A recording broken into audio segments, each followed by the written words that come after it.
Olá, oitavo ano, tudo bem? Professor Rodrigo Gomes, e vamos para a nossa aula número 3 de Estudos Amazônicos sobre a economia da borracha, né? A gente está falando do ciclo da borracha, nós já falamos da importância da borracha na Amazônia, da borracha para a indústria, mas aí como tudo isso começa?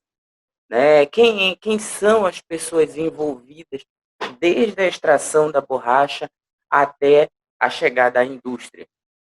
E são pessoas extremamente importantes para esse ciclo.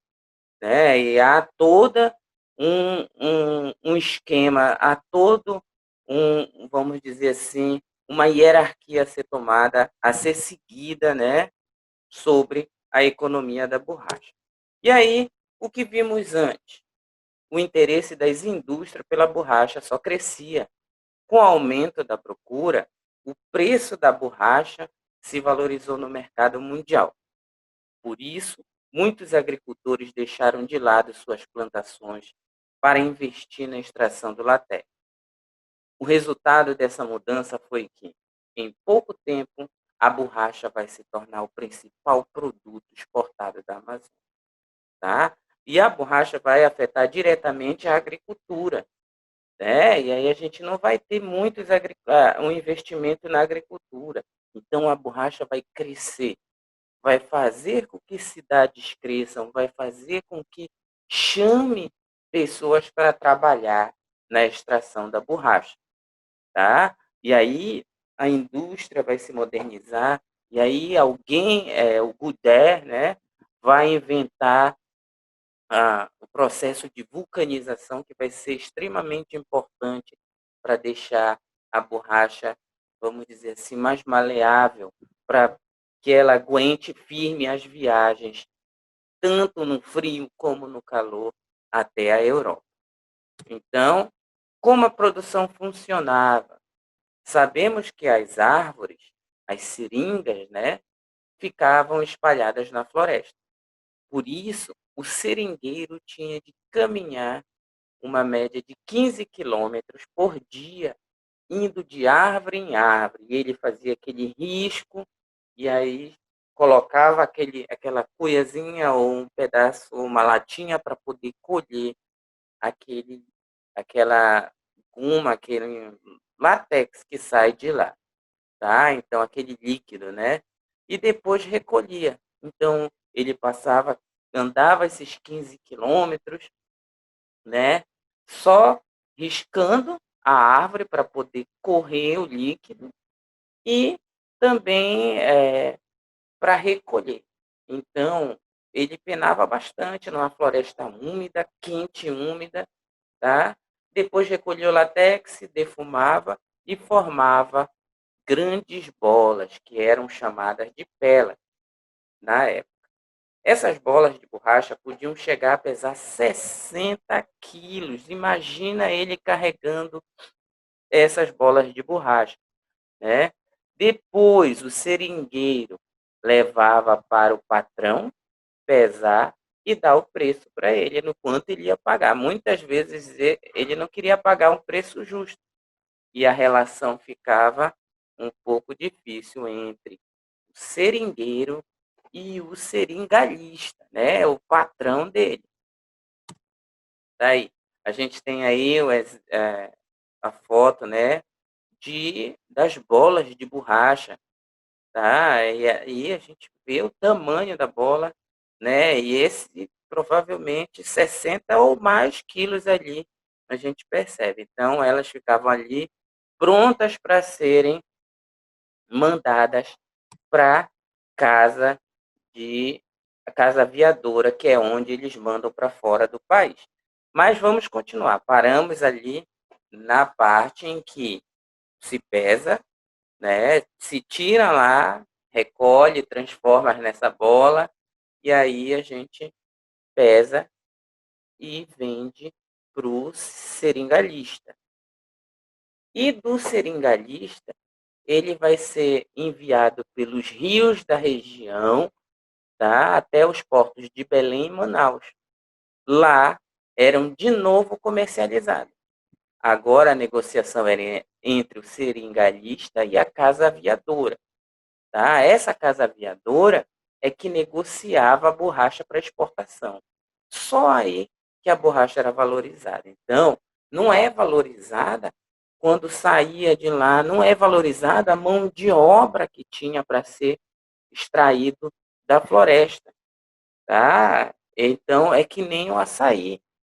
Eles não, nós não vamos dar aquele certo valor para o cara que está subindo nas árvores, né, tirando o açaí.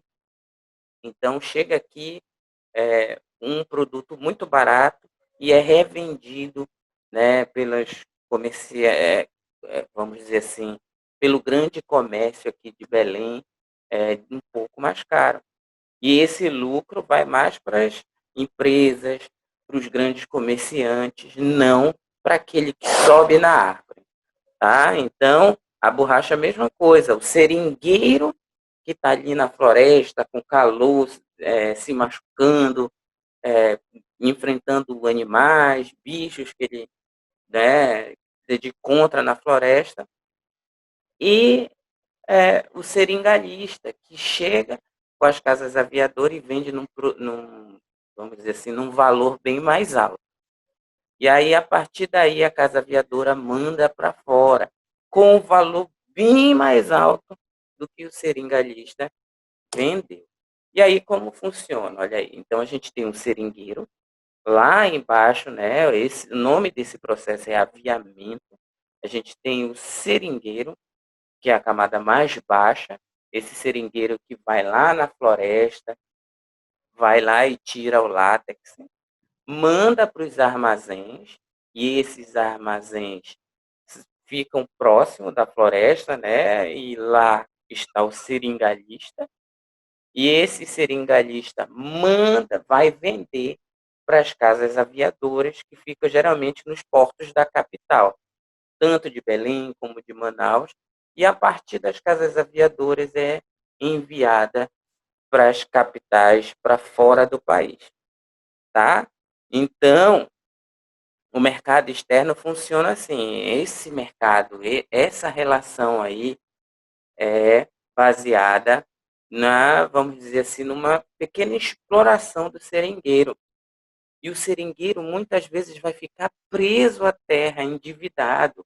Ele se muda com a família todinha para lá, para a floresta, para poder, vamos dizer assim, trabalhar nos seringais e ter um pouco de dinheiro, mas mesmo assim não é suficiente para manter a família, e ele vai se endividando. Sempre tem uma mercearia, um comércio perto que ele compra fiado, e esses comércios, pequenos comércios, são muitas vezes do seringalista.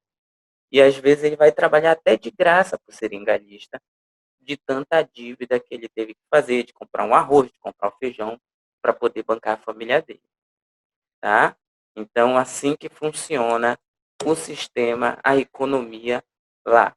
E aí vai gerar riquezas, né? As grandes cidades vão crescer.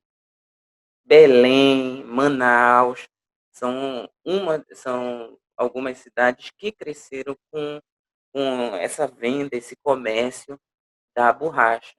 Esse comércio gerou muitas riquezas para os cofres públicos. Uma taxa de impostos era paga sobre cada quilo da borracha vendida.